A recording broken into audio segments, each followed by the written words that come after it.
I believe all children are born with these powerful relational capacities for creating and caring for relationships.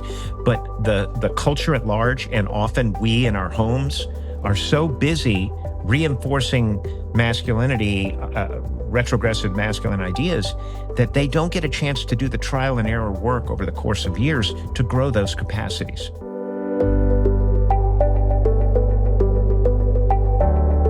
Today is a discussion for the ages, or at least a conversation that is centuries or millennia overdue, and I'm equally relieved to be having it on behalf of all of those wondering how to raise boys today. But I'm selfishly needing this therapy session as well. We live in a world entirely constructed by men, and we are simultaneously reconsidering the architecture of that world, and that includes how we raise our sons. I'm raising a boy, and in some ways, my entire objective in that effort is to not make him struggle with so many behaviors I see in the men around me. Emotionally shut down, unable to listen or receive feedback, lonely at best, or feeling rejected, and playing that out in violent ways at worst. I tell myself I'm raising my children the same, but I know that's not true. I have been studying my behavior toward my son compared to my daughter very closely. I've always been cognizant that for generations, boys have been treated differently, letting the boys be boys method ride, and I wanted to see how that manifested in my own parenting. Pretty quickly, I started noticing that I coddled him more. As a toddler, he demanded more of my doting attention, and I gave it. And as a young boy, I'm noticing an air about him, a sort of, let's do it my way, shall we, Mom? Fortunately, though, we are talking to my friend Mark Greene, an expert on binary riddle dialogues around masculinity and the long-term impact on the men in our lives that we love.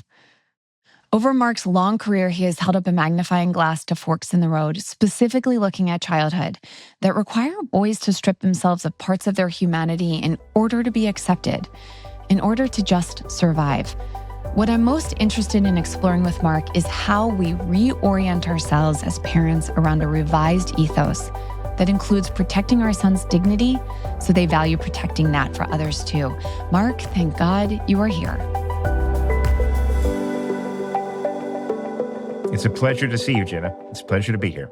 Mark, before we get going on the subject, I wanted to level set at the top of this conversation why we're having a very focused conversation on the state of boys and the role that the man box and masculinity is playing in our raising and cultivation of emotionally literate boys and men with high levels of curiosity. Why is this conversation so imperative alongside what's happening with our girls or the evolution of what's happening with any one of the number of issues that we're facing as young parents? It's important to understand that boys are either given permission to grow their relational capacities, their emotional expression, their ability to be in the back and forth of complex relationships, or we shut that down. And the dominance-based culture of masculinity, what we refer to as man box culture, which was originally conceptualized by Paul Kivel in the early 1980s, but goes back generations, which says don't show your emotions, always be tough, be a caregiver, don't ever do that work. These ideas of masculinity will shut down our sons' ability to create and care for relationships. It'll put them into a dominance-based hierarchical version of masculinity where only way they can validate their masculinity is to show dominance over others, the boys around them, the girls in their life, and so on. So we face a task right now to resist that cultural message by being engaged with them in conversation and connection, growing opportunities for them to express and learn through trial and error how to be fully, authentically human. Otherwise, they're going to get slotted into a culture of deep social isolation in which more than 50% of Americans say they sometimes feel alone. When we talk about boys who are limited in terms of their ability to express and connect, understand that Niobe Way's research tells us that by the end of adolescence, boys are taught to disconnect from their close friendships.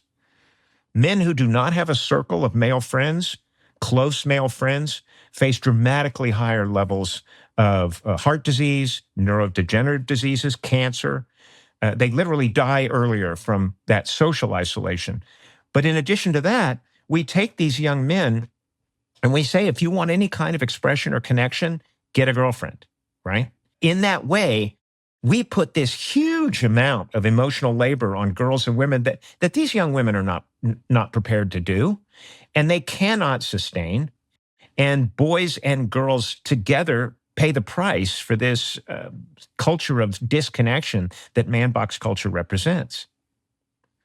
And understand, but in man box culture, if you're having a tough time showing dominance over the men around you, or you're having a difficult day, or you haven't made a bunch of money today, you made some yesterday, but you got to do it every day or you're failing, then you can let that anxiety come out sideways at violence towards women and people of color and immigrants and other folks, right? That's a sign of dominance that scores high in the man box culture.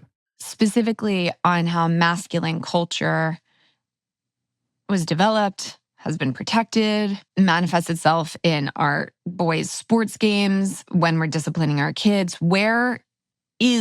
How does one actually try to wrap their arms around seeing masculine culture? Well, the good news is there's a lot of research out there that has confirmed something that was originally conceptualized by Paul Kivel in the early 1980s. He went into high schools and asked boys a very simple question: what are the rules for being a man? And what he discovered was that they all knew the rules. And I asked this question just 2 weeks ago of a group of 8th graders here in New York, and they gave me the same answers. So it's pretty consistent what boys think are the rules for being a man. And they include things like: don't show your emotions except anger, be a breadwinner, never a caregiver, be tough, never ask for help, talk to men about cars, sports, women, but don't talk about anything deep ever.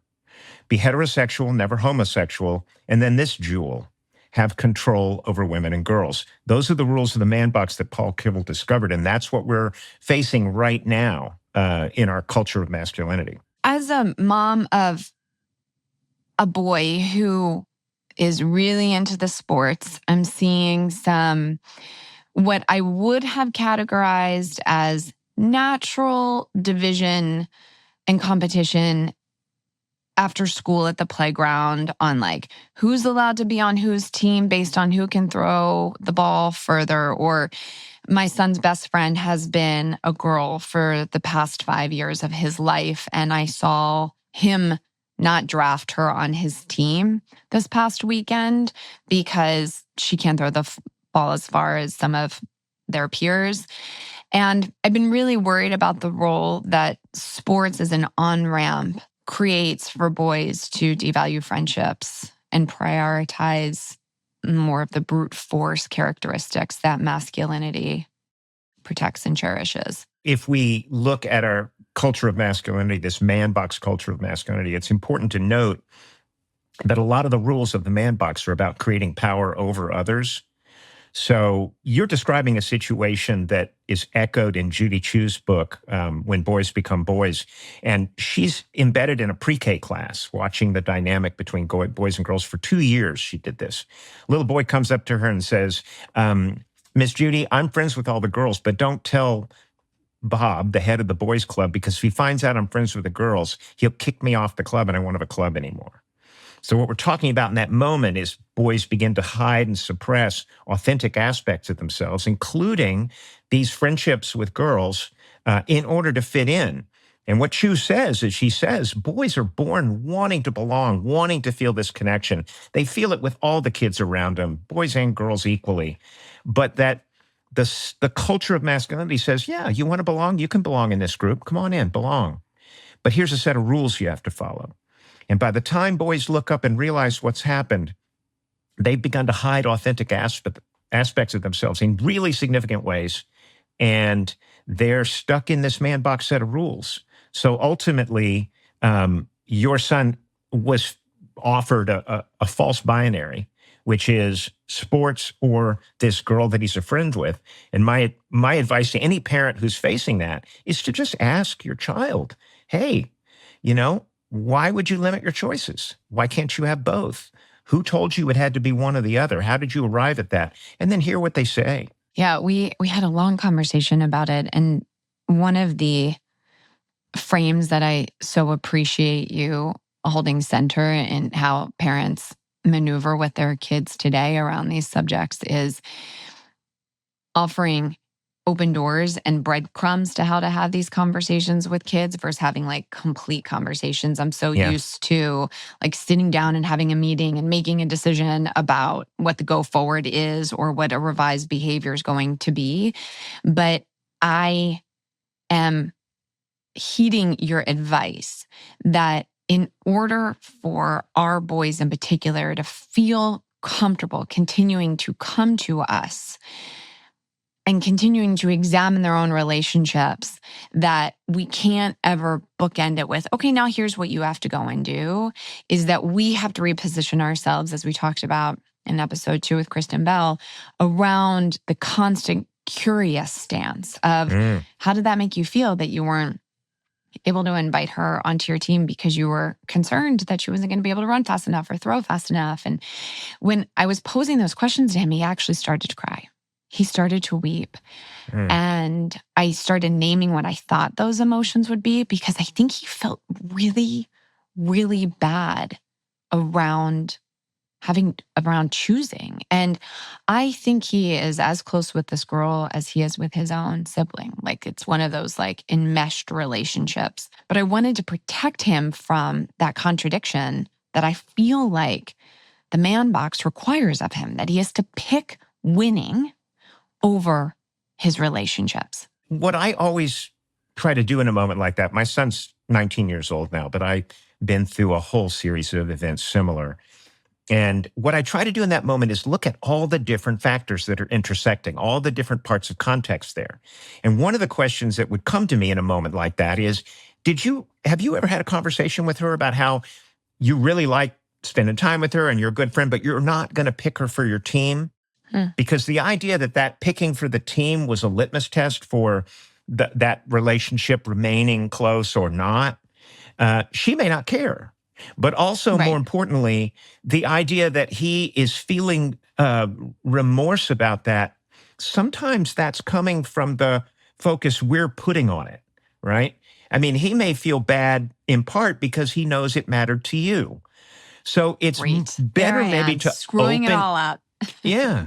Opening it up into a wider context, saying, hey, well, go check in with her and see if she's just dying to play on your team. Maybe one time let her do it. And in these ways, we let everybody off the hook from this binary idea that if he doesn't pick her, he's somehow wounding their friendship.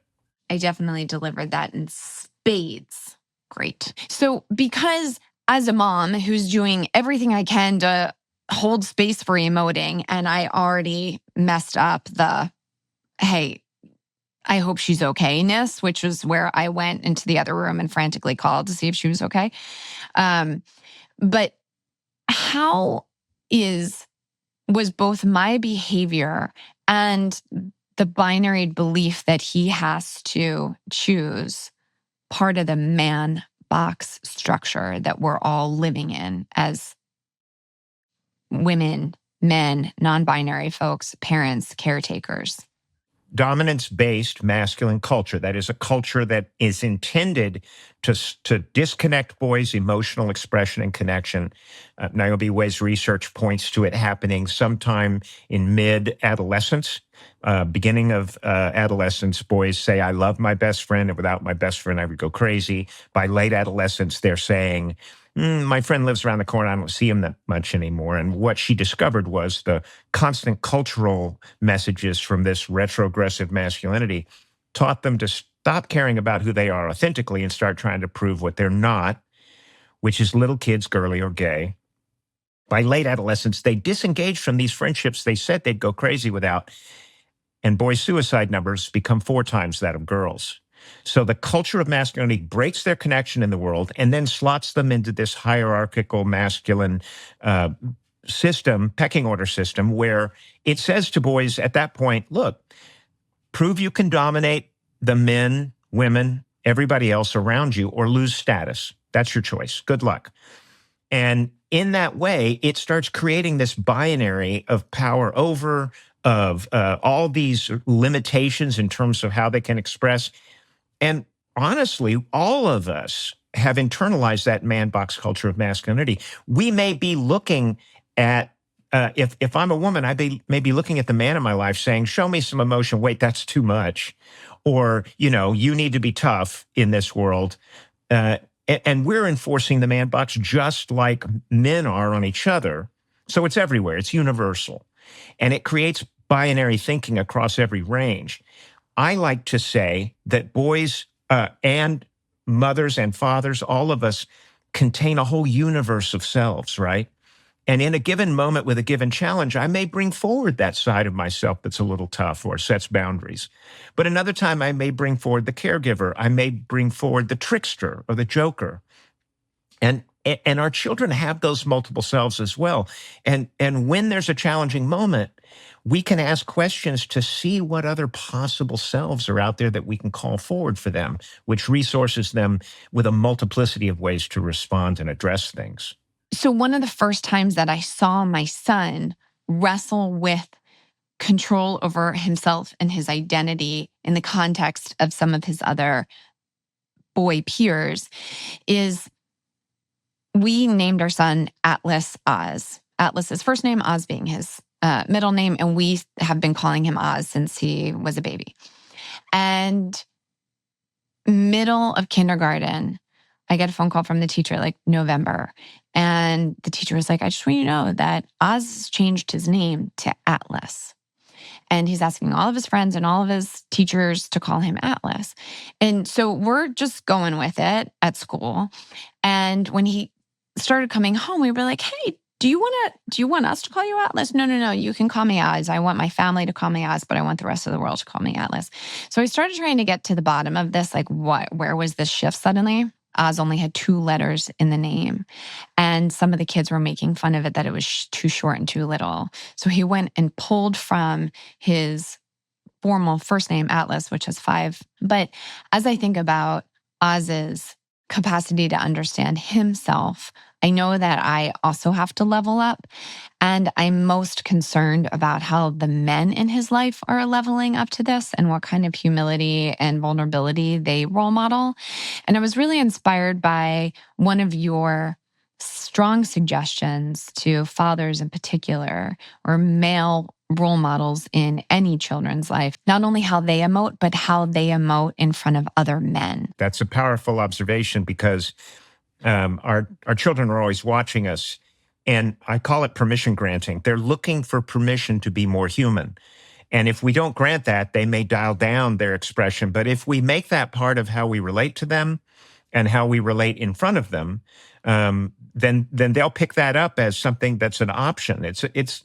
We're talking about emotions a lot, and I want to take it one more level and talk about the relational. That is the idea of the you and the me and the us. And in this idea of the us is who's caring for the relationship, right?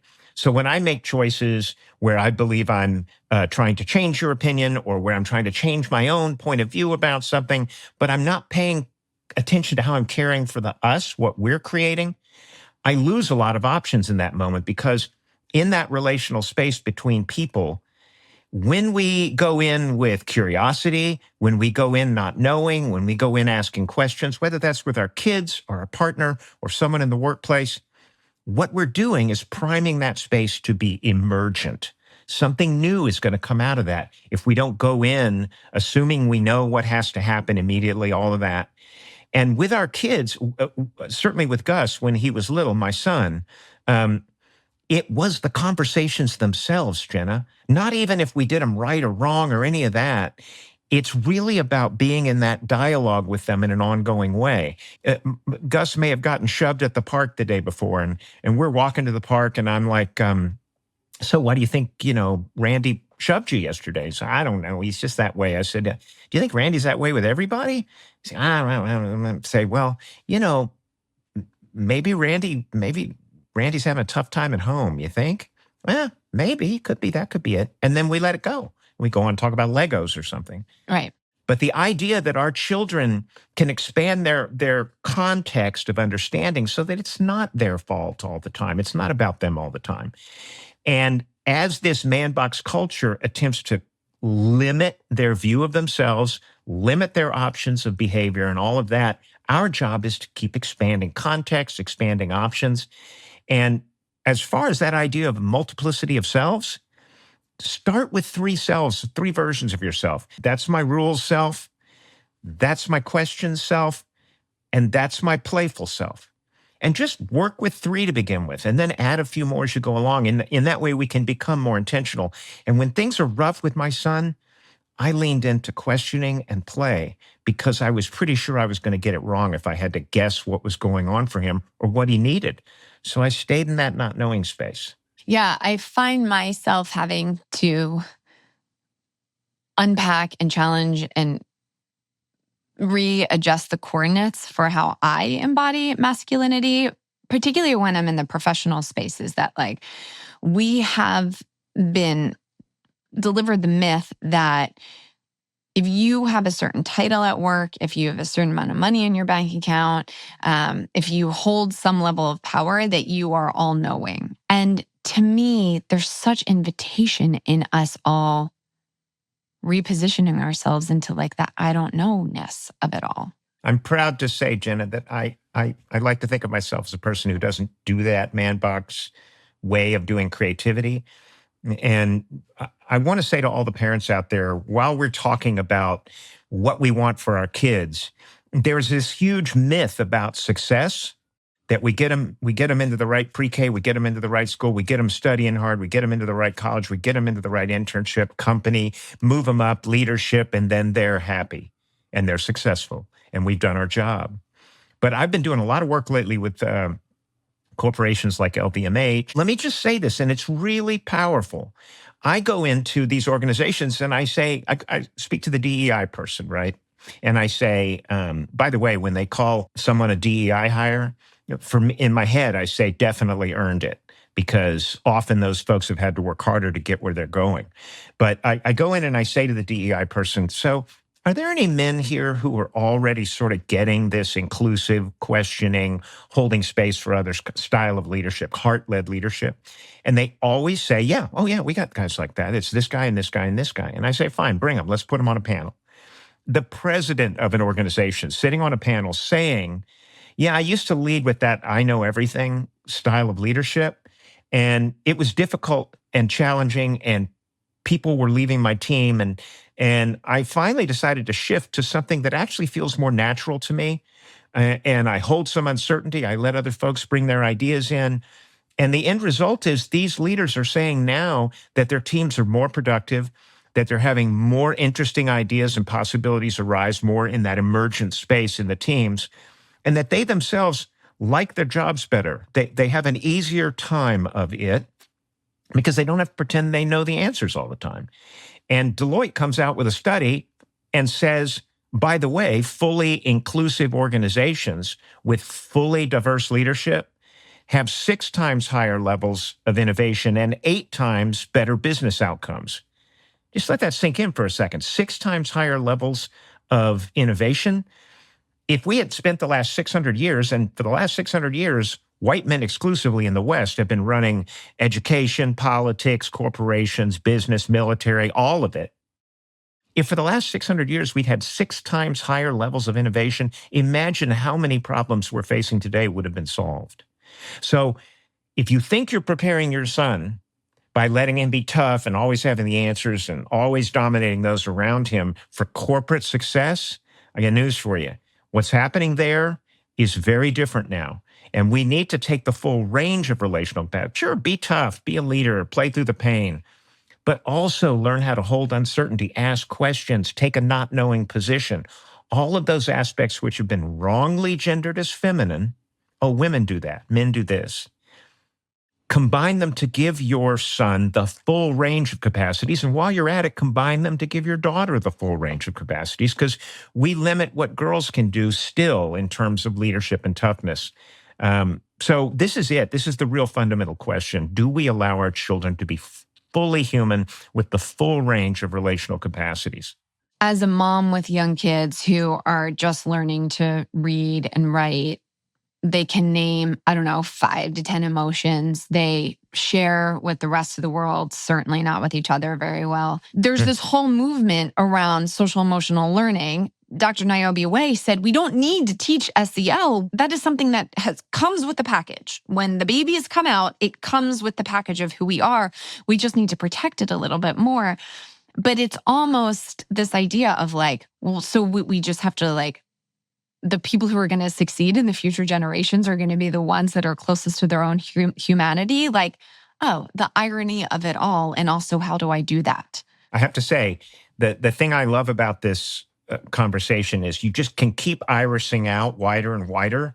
And one of the things I want to say to every parent listening to this podcast is you're already doing it. You are already parenting in a transformational way. How? Because you're even in a conversation at all with your kids. When I grew up, nobody was talking to me. They weren't talking to me. And if they were giving me the list, right? Do this, do this, do this, do this. What I'm suggesting is that all the agony we feel, Jenna, the concern you have about whether a conversation went right or not, this is a level of engagement which is transformational for kids. Because even if it gets stilted and bumped, we had 20 years there where people were freaking out about helicopter parenting. These helicopter parents are hovering over their kids all the time. It turns out that engagement at that level has huge pluses because the conversations that can come out of it allow us to form this back and forth of forming a family in much more significant ways. And the thing we can keep in mind is that as we are shaping them, they are shaping us. And so all we have to do is open ourselves up a little bit to this idea that they're teaching us important stuff while we're teaching them. Be curious about what that might be. But the long and short of it is, there is a new evolutionary, revolutionary way to do any task we're doing. There's a guy named Joe Ehrman. He's an ex-NFL player. He has a powerful sports program. There's a beautiful book about him, a Pulitzer Prize-winning book about called A Season of Life. He used to begin his sports coaching sessions with his high school football kids. The coaches would yell, "What's our job?" And the kids would yell, "To love us." And then they'd yell, "What's your job?" "To love each other." And then they would go play, right? So there are ways that sports can teach that the most important aspect of a team is the mutual affection and respect and connection that it offers. And then, yeah, win games if you can, great, do it. So there is no aspect of raising boys or girls that doesn't have a beautiful emergent movement associated with it right now. And all we have to do is look for those ways of relating to it, and we shift our positionality to it, right? It ceases to be threatening and starts to become an opportunity. Yeah, and it's almost like we have to get out of our way a bit, like not be so methodical about it. When I think of the helicopter parent, it's a musical instrument, an art, a sports, a language, I don't know, something else. And it's very calculating.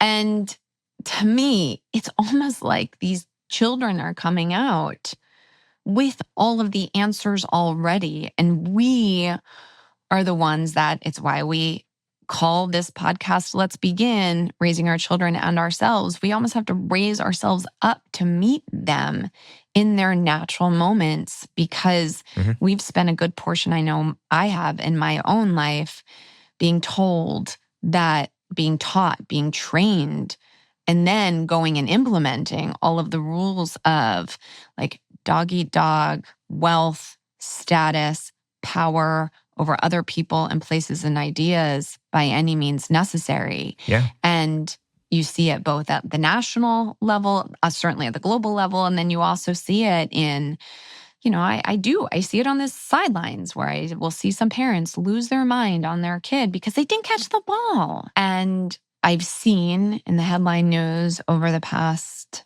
certainly 5-10 years, but around 20 years ago, this started to become evident that boys who felt unwanted and unworthy and were desperate to prove their masculinity to themselves and other people really do have the potential and risk of causing harm, not just to themselves, but other people. And that is my biggest fear for my kids, and particularly my son, because the men that I think are like that seem really, really hurting. You're not wrong about the data. Sigma says that more than half of U.S. adults, men, women, non-binary, everybody, feel sometimes or always alone. And the numbers are growing. I'll tell you something else, though, about traditional masculine leadership in corporations and what's going on in corporations in terms of the man box. Catalyst did a study of corporations, and they coined the phrase about anxiety in the workplace, combative work cultures. And what they discovered is that in the workplace today, men are pressuring each other to perform masculinity in traditional ways. And the percentage of men that said some degree of that was happening in their workplace is 94% of men. So you go to your job and you're tracking not equity or productivity or anything. You're tracking the men around you to see if they're going to approve of your performance of masculinity. Another important piece of data about man box culture, just to show us where it really is. I do presentations with people. I say, men are expected to have power over women and girls. And somebody will raise their hand and say, yeah, it's not really happening anymore. In 2017, Equimundo issued a report called The Man Box. You can download it. It's a PDF. It's full of interesting information. But they had a yes or no question in their survey for men in Mexico, Great Britain, and the US. And the question was, if a guy has a girlfriend or wife, he deserves to know where she is at all times. Now, that's not care. That's control. And people said, maybe that's happening in Mexico? No. U.S. had the highest percentage, and it was 46% of men said, I have the right to know where my girlfriend or wife is at all times. And I guarantee you the reciprocal wasn't the case. So we have to understand this is big. And the narratives boys are being fed by the culture are huge. Now here's the good news for you. They only need one person in their life who cares about who they are authentically to undo this stuff. When we engage with our children, Saliha, my partner Saliha and I, she's a doctor of couple and family therapy. She teaches it at the graduate level here in New York. We wrote a book called The Relational Book for Parenting. And it's just full of games. You can start age-appropriate ways at a very young age. It's full of games and stories and ideas that help our kids create and care for relationships. And once you put them on this path where we say to them, I don't have all the answers. Why don't you tell me what you're seeing in the world? Once they start to feel seen authentically and that there is genuine interest in what's going on for them in terms of the meaning they're making, they reach a tipping point where the silly two-dimensional stereotypes of the gender binary hold no interest for them. The culture comes and says, okay, now you got to do the man box. They're like, why would I do that? That's ridiculous. I'm not going there. And my son, Gus, at 19, he continues to have conversation with us about his life because that actually had value to him. There wasn't some gap in the middle of adolescence where he stopped talking. He was always talking. And sometimes he was talking in ways that were hurt and angry and frustrated, but the dialogue continued. Jenna, when you talk to your kids, you are changing the entire game because man box culture worked best when no one was in dialogue with them. I'm not sure whether or not you're the right expert to help me understand how we've settled on some of these decisions related to early childhood learning in boys. But as a former elementary school teacher, I have advised parents of boys to hold kids back. I opted to do that with my son, Atlas. And I'm curious to know whether or not you think the myth that boys aren't as emotionally mature as girls is accurate. I'm going to just break the man box and say, I don't know. Is there some biological aspect? No, I don't believe there is. But when we exist in a culture which hammers away at them with certain ideas about how to be masculine, which suppresses their emotional expression. Understand that emotions aren't just born in me and I hand it to you on a plate, Jenna. It happens in the back and forth of relating, right? And if I shut down my emotions in relating with you, then I've stopped that process of caring for the we. I've stopped the process in which something's going to emerge in terms of meaning for me. And instead, I'm playing a character. I'm playing this caricature of masculinity. I believe all children are born with these powerful relational capacities for creating and caring for relationships. But the culture at large, and often we in our homes, are so busy reinforcing masculinity, retrogressive masculine ideas, that they don't get a chance to do the trial and error work over the course of years to grow those capacities.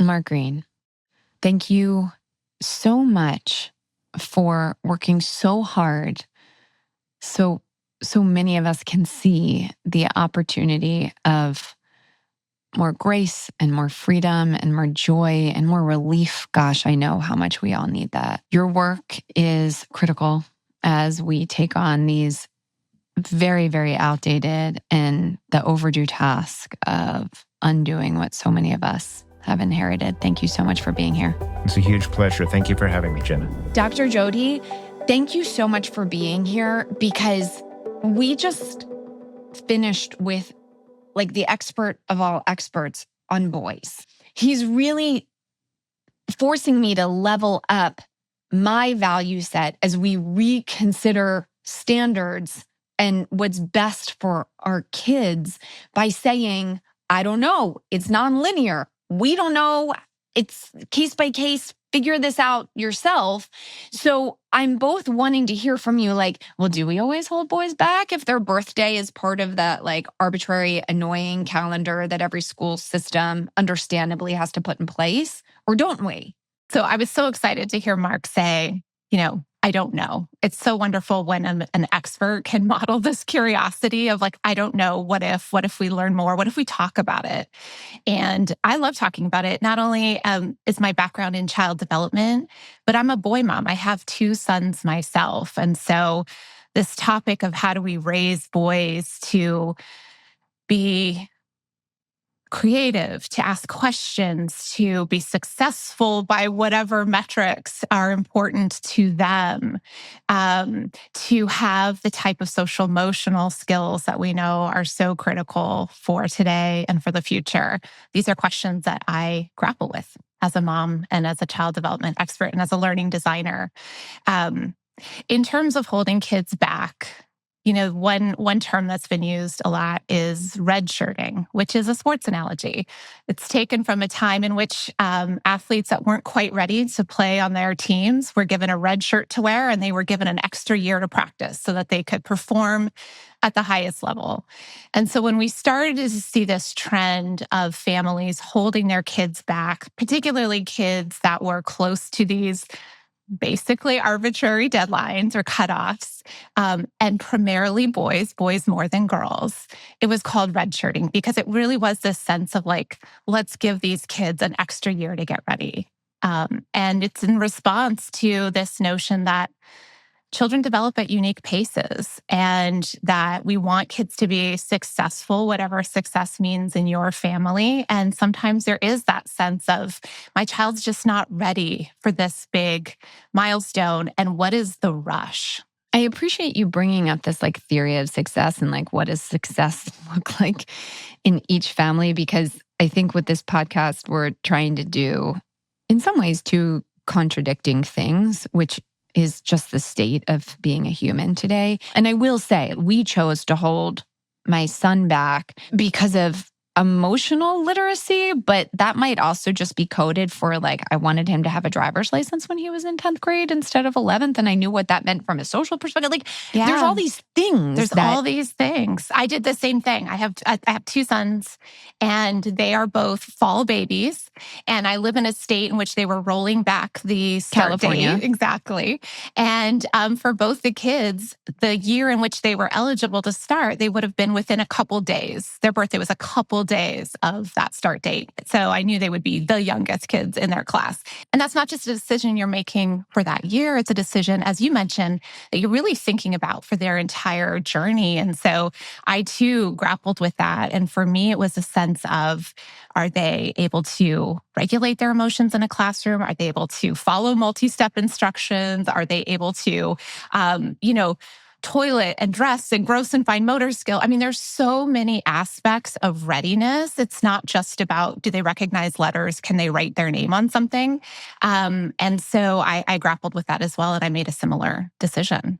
You also mentioned, and I also appreciate this, you mentioned that you were excited about having them for one more year under your roof. I mean, listen, it is my older son's birthday today. And so it's so poignant for me that I have him for what feels like a bonus year. If he had started the year he was quote unquote supposed to start, he would be in his last year right now. He'd be heading off to college. And so I really feel like I have this bonus year, which in my mind, again, comes back to this idea of like, what is our rush? Like, why? It's not a race. Whoever crosses that finish line first doesn't necessarily win the biggest prize. And so as we think about sort of changing our approach to what success means, as we're sort of redefining those milestones that matter.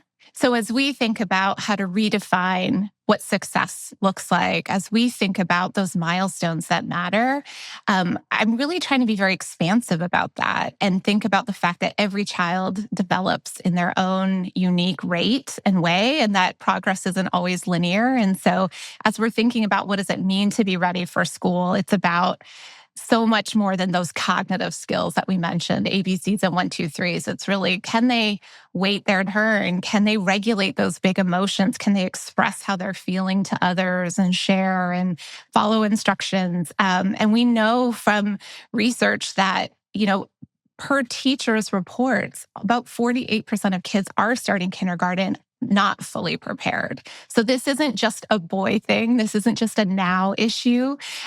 Kids are needing some more support in order to be successful when they start these big, big milestones. I think oftentimes when we construct what early learning means is we talk about STEM and girls being left behind, or sports and girls being left behind, or the arts and boys being left behind. And have we left boys behind on any social emotional learning track, when I would argue that we've left everybody, including all the adults in the room, behind on SEL? Indeed. Or haven't even protected it. But why is there a knee-jerk response from the academics to create these very unique tracks when it's all universal, when like everybody needs all of these things? It's a great question, Jenna. And back when I was really looking at optimal classroom practices for children who have attention deficit hyperactivity disorder,